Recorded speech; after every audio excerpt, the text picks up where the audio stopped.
selamat Halo siang. Kak, selamat siang. Apa kabar Kana hari ini? Puji Tuhan kabar aku baik. Kalau kabar Kakak gimana? Puji Tuhan kalau kabar Kana baik ya. Kabar saya juga baik Kana, terima kasih. Oke, Kak. Tadi Kana kesini naik apa? Aku tadi naik ini motor. Oh, bawa motor ya. Dekat dari rumah ke sini? Lumayan sih, untungnya aja sih nggak macet Kak.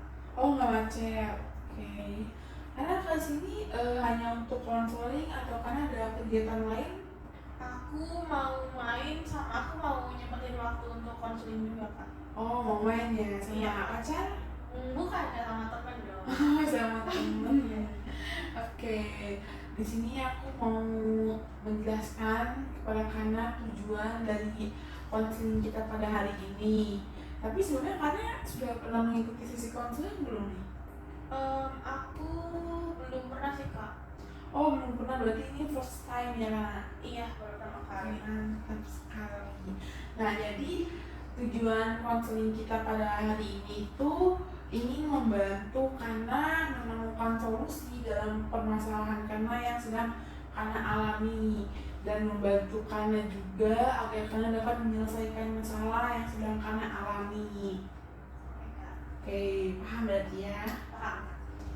Nah, pada sesi konseling ini juga saya menerapkan beberapa asas yang dilakukan pada sesi konseling kali ini, yaitu ada asas kerahasiaan, yang dimana pada asas kerahasiaan ini saya sebagai konselor akan menjaga rahasia karena mengenai permasalahan yang karena akan ceritakan nanti kepada saya apapun itu dan bagaimanapun permasalahan yang karena alami akan saya jaga dan saya rahasiakan. Oke Kak, berarti segala sesuatu yang aku ceritakan itu rahasia ya Kak ya? Iya betul sekali, yang karena akan ceritakan kepada saya itu akan saya rahasiakan. Nah tetapi jika permasalahan yang karena alami ini menyangkut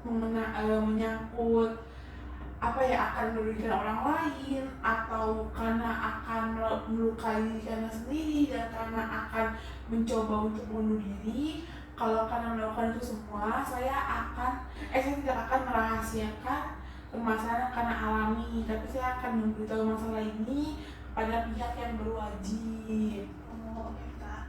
Oke, paham? Paham Kak.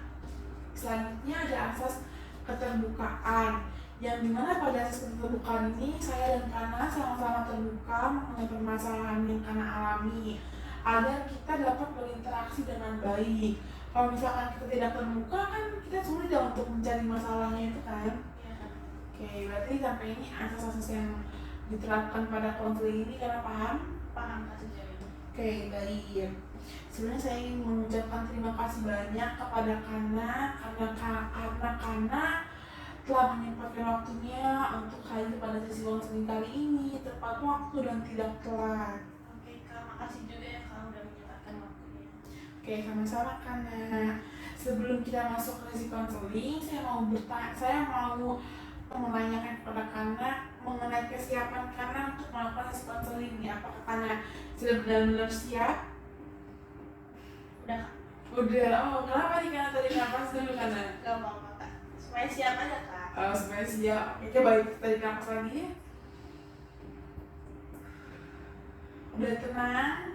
Udah lega? Udah. Udah siap? Siap. Oke, mantap Kana. Oke, baik. Nah, di sini saya akan membahas asesmen yang sudah Kana isi seminggu yang lalu mengenai masalah Kana secara singkat.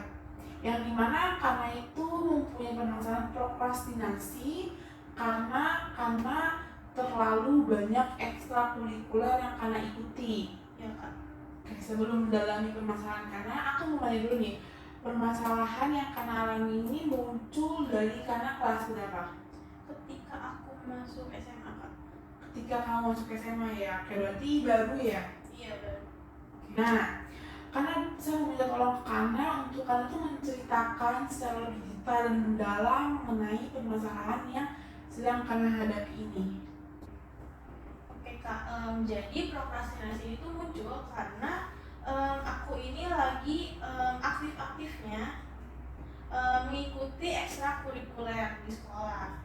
Dan menurut aku di lingkungan ekstrakurikuler itu kayak membuat aku nyaman.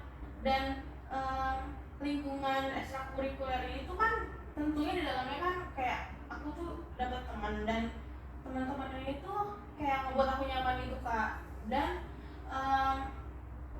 ketika ada kegiatan yang membuat aku menyenangkan atau membuat aku kayak mengasihkan di ekstrakurikuler ini, aku tuh kayak gak mau kegiatan itu diganggu dengan tugas yang mungkin diberikan di sekolah. Oke, berarti prokrastinasi muncul karena kamu tuh sedang asik-asiknya dan nyaman di lingkungan ekstrakurikuler karena teman-temannya yang baik ya. Iya betul. Terus juga kegiatan-kegiatan yang seru. Iya. Terus ketika kamu ini sedang berada di ekstrakurikuler, kayak misalnya aku lagi main ya teman-teman kamu lagi ada kegiatan di ekstrakurikuler ini, itu kamu nggak mau digabung sama tugas-tugas kamu gitu? Iya betul Kak. Kalau boleh tahu emang ekstrakurikuler apa aja yang kamu sedang ikuti? Aku ikut ini sih Kak, pramuka, basket, sama paduan suara. Oh, ketiga ekstrakurikuler ini menurut kamu tuh seru? Iya seru banget Dan asik? Iya. Oke, karena tahu gak, ada gak sih faktor akibat dari karena prokrastinasi itu sendiri? Kalau akibat dari aku melakukan prokrastinasi itu tentunya kayak nilai yang aku dapatkan itu rendah Kak. Oh, nilai yang kamu dapatkan rendah. Iya. Nah, dari yang nilai yang kamu dapatkan itu kamu kayak menyadari gak sih bahwa ternyata prokrastinasinya tuh gak baik gitu? Iya. Betul Kak. Kamu sudah mencoba untuk berubah gitu, kayak tidak begitu mementingkan ekstrakurikuler? Aku tuh udah coba untuk aku nyoba sih untuk kayak bagi waktu, cuman nggak bisa. Oke, nggak bisa kamu bagi waktu ya. Nah, berarti di sini saya sedikit merangkum dari yang sudah Kana ceritakan kepada saya tadi, bahwa permasalahan yang Kana hadapi itu prokrastinasi. Iya. Prokrastinasi yang diakibatkan karena terlalu nyaman dengan teman-teman di ekstrakurikuler, dan lingkungan di ekstrakurikuler itu membuat Kana tuh kayak betah gitu ya, nggak mau lepas gitu ya. Jadi kayak bahkan teman-teman sekolah tuh kayak biasa aja gitu. Oke, berarti di sini karena prokrastinasi karena tuh lagi asik, lagi nyaman sama ekstrakurikuler ini, sama lingkungannya, kegiatan dan teman-temannya. Iya. Dan di sisi ini juga karena kan pasti mempunyai tugas ya, tugas sekolah. Iya.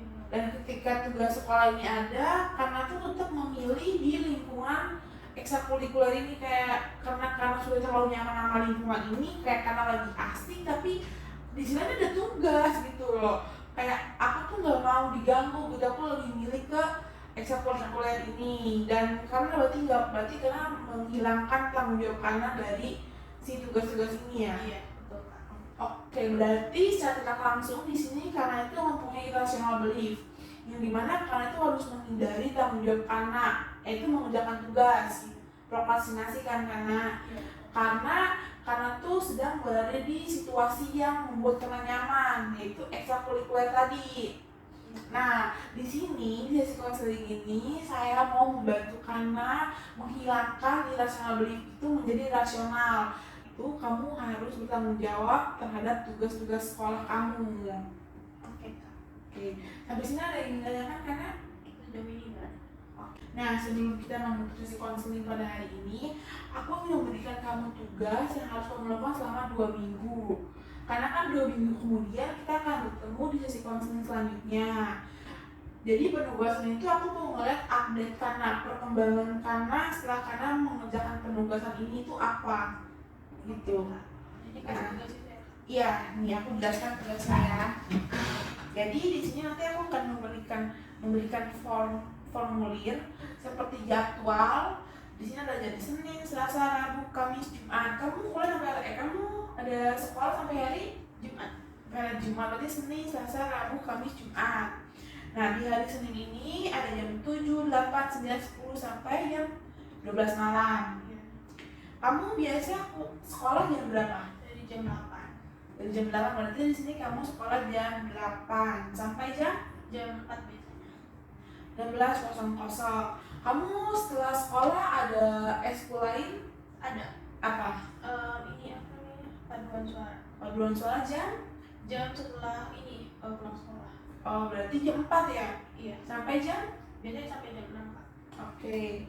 Berarti di sini jam 8 sampai jam 4 kamu sekolah. Di sini jam 4 sampai jam 6 kamu ekskul paduan suara. Iya, Nah, dari jam 6 sampai jam kamu tidur jam? biasanya jam 10 atau jam 11 gitu. Oke, berarti di sini jam 10 atau 11. Nah, dari jam 6 ini kamu pulang naik apa? Aku pulang naik motor. Oh ya, naik motor juga berarti. Oke, berarti cepet lah ya. Iya. Berarti jam 7 atau jam 8 kamu sudah beres melakukan aktivitas mandi, makan, main HP dan istirahat, sebentar kan? Iya. Oke, nah dari jam 8 sampai jam 10 ini kamu bisa menyisihkan waktu kamu untuk mengerjakan tugas-tugas kamu. Pasti di hari ini kamu memiliki tugas, atau misalkan di minggu kemarin tugasnya yang harus dikumpulkan di minggu ini gitu. Jadi waktu luang gitu ya Kak? Iya, sebelum kamu tidur. Oh iya. Misalnya sejam sebelum kamu tidur kamu ngerjain tugas, atau 2 jam sebelumnya. Jadi kamu ngerjain tugas. Nah, setelah kamu mengerjakan tugas sebelum kamu tidur, kamu harus mengisi link yang nanti aku akan kasih melalui WA. Itu linknya itu berisikan bahwa kamu tuh sudah mengerjakan tugas ini di hari pertama, hari kedua, hari ketiga. Jadi kamu tinggal checklist, saya sudah mengerjakan tugas. Itu dilakukan selama 2 minggu. Oke. Di hari Selasa, Rabu kamu juga sama. Kamu itu setiap hari ada ekskul? Senin, Rabu, Jumat. Oke. Berarti di hari Selasa dan Kamis itu kamu kosong ya? Iya. Oke, berarti itu kan akan lebih banyak waktu kamu untuk kamu mengerjakan tugas. Oke, jadi gitu. Berarti Senin, Selasa, Rabu, Kamis, Jumat sebelum kamu tidur kamu mengerjakan tugas dan mengisi link yang udah aku kasih nanti di WA untuk kamu absen setiap harinya. Itu dilakukan selama 2 minggu untuk mengetahui perkembangan kamu setelah kamu mengerjakan tugas ini, apakah kamu masih prokrastinasi atau tidak. Oke, berarti sampai sini tugasnya kamu paham? Oke, nah sebelum mengakhiri sesi konseling, aku mau minta kamu untuk menjelaskan kembali tugasnya ini biar aku tuh tahu kalau kamu tuh paham sama tugasnya. Oke, jadi nanti selama 2 minggu, Oke. nanti selama 2 minggu aku mengisi waktu dari Senin sampai Jumat. Setelah aku melakukan aktivitas, aku harus mengerjakan tugas sebelum tidur. Dan nanti sebelum tidur aku harus mengisi link yang kakak berikan di WA. Iya, nanti tugasnya ada 2. Kamu buat itu mengerjakan tugas mengisi link absen namanya. Oke. Saya ingin meminta kalian sharing dari apa yang kalian dapatkan dari sesi konseling kita hari ini. Jadi yang aku dapatkan adalah prokrastinasi itu muncul karena aku memiliki irrational belief. Dan irrational belief itu harus diubah menjadi lebih rasional, seperti dengan bertanggung jawab dengan tugas-tugas yang aku terima. Oke, benar Kana. Nah, jadi sesi konseling kita pada hari ini sudah selesai, diakhiri dengan penugasan yang harus kamu selesaikan di 2 minggu kemudian. Dan kita akan melihat update-nya di 2 minggu kemudian juga saat kita melakukan sesi konseling selanjutnya. Oke, berarti saat ini kami sudah boleh pulang. Terima kasih karena waktunya sudah mau menyempatkan hadir pada sesi konseling kali ini. Terima kasih juga sudah menyempatkan waktu. Iya, semangat ya Kana. Semoga Kana bisa. Thank you, Kak.